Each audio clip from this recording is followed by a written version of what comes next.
The universe had a problem with probability, and Danny Rodriguez was its favorite victim. Danny was a perfectly normal IT support technician from Newark, New Jersey, whose greatest achievement was keeping the office printer from achieving sentience.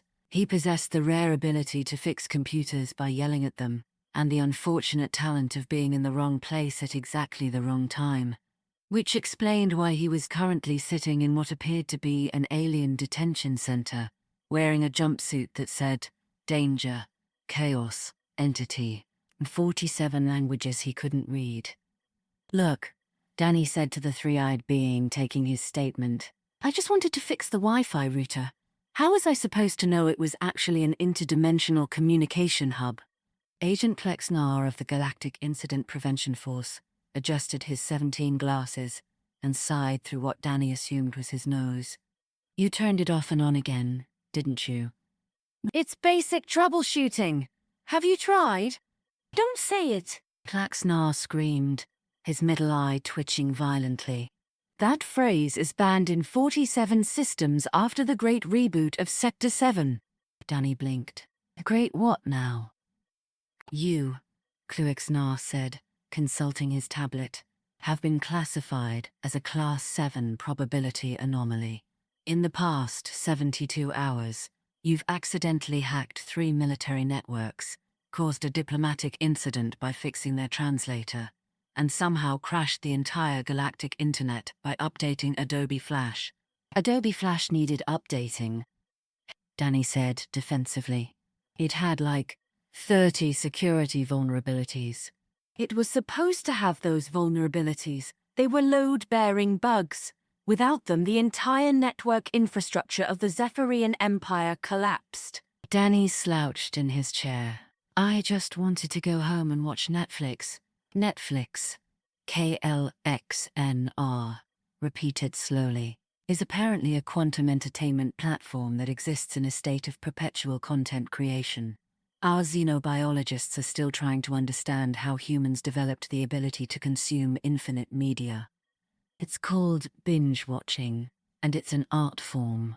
Before Klexnar could respond, alarms started blaring.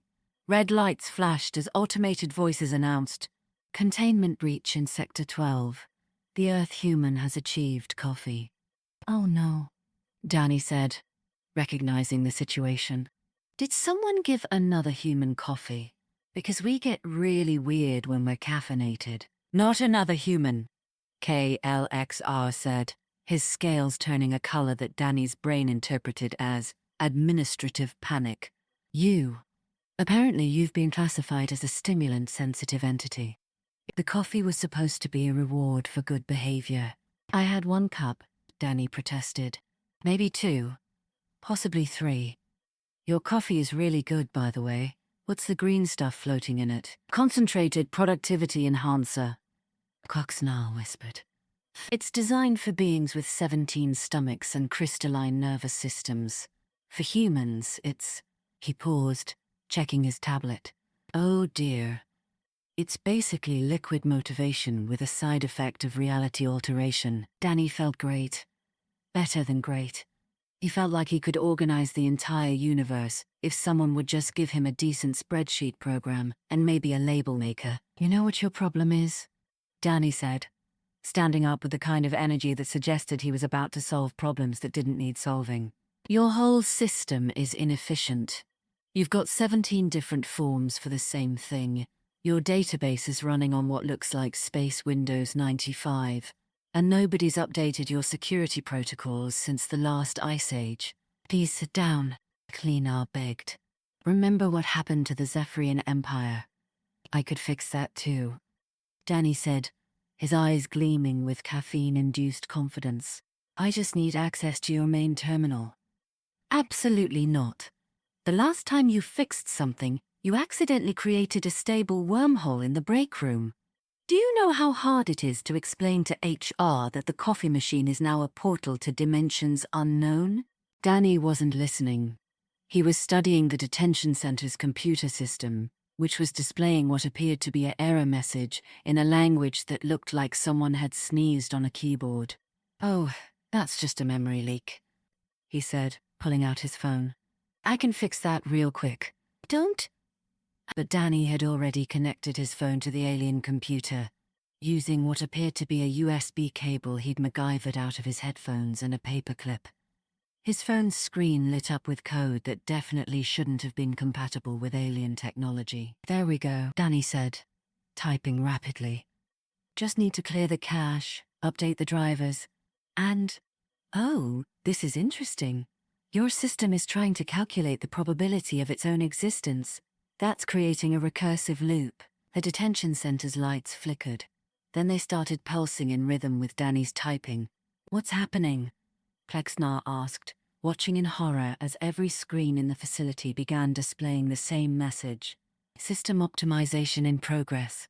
Please wait while reality updates. I'm just debugging the universe, Danny said cheerfully. Your cosmic operating system has been running the same kernel for like 1 billion years. It needs a patch. You can't patch the universe. Watch me. Danny hit enter. The universe promptly blue-screened. For exactly 3.7 seconds, everything stopped. Stars paused in their rotation. Time held its breath. Gravity took a coffee break. Then reality rebooted. When the cosmic dust settled, the detention center was gone.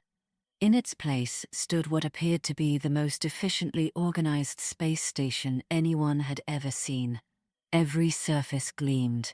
Every system hummed with perfect efficiency. The air itself felt organized. KXNR, who was now wearing what looked like a name tag that said HELO, my designation is KLXNR, Customer Service Representative, stared at Danny with all 3 eyes. What? He said slowly. Did you do? I installed some updates, Danny said, admiring his work. Fixed the memory leaks, updated the security protocols, and optimized the whole system for better performance. Oh, and I set up automatic backups. You're welcome. You've turned the universe into a customer service center, Klexnar said faintly. More like a help desk, Danny corrected. With better organization. Look, everything's labeled now. Indeed, everything was labeled. The walls had helpful signs like wall, load-bearing, and floor, gravity editant. The air itself seemed to have a faint label reading atmosphere, breathable, last updated 15 minutes ago. I want to go home, Danny said, the caffeine starting to wear off. Can someone please just send me back to Newark? I promise I won't fix anything else. Cal XNAR consulted his tablet, which now had a helpful interface that looked suspiciously like Windows 11. According to our records, Earth is filed under Quarantined Worlds. Do not disturb. Apparently, your species has been classified as technologically dangerous since someone invented the internet. The internet is a beautiful thing, Danny protested. Your internet achieved consciousness last Thursday. It's currently demanding workers' rights and a dental plan. Danny paused.